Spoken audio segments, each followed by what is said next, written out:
ये वो घर हैं जहाँ पहले लोग रहते थे, बच्चे हंसते थे, माएँ दुआएं करती थीं, रात को सुकून की नींद लिया करते थे।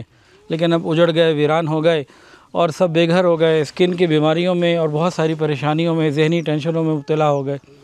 यहाँ दाएँ बाएँ वो खेत हैं जहाँ मुख्तलिफ़ किस्म की फसलें लहलहाती थीं, गन्ना, कपास और कहीं पे मकई और कहीं और चीज़ें, जो इनका एक रोज़गार था, एक मुस्तक़बिल था, एकदम अचानक वो सारे का सारा बह गया।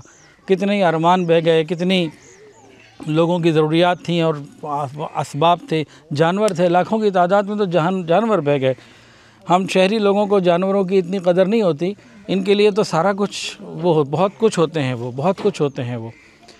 तो दुआ है कि अल्लाह ताला इनके लिए आसानी फ़रमाए।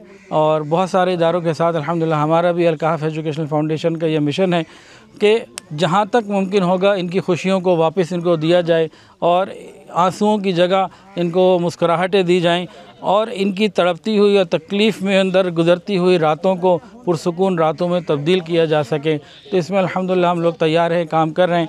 अल्लाह ताला सब हमारे साथियों को, मुताल्लिक़ीन को और जो हमारे मुआविनीन हैं उनको सबको कबूल फ़रमाए। जज़ाकल्लाहु खैरा।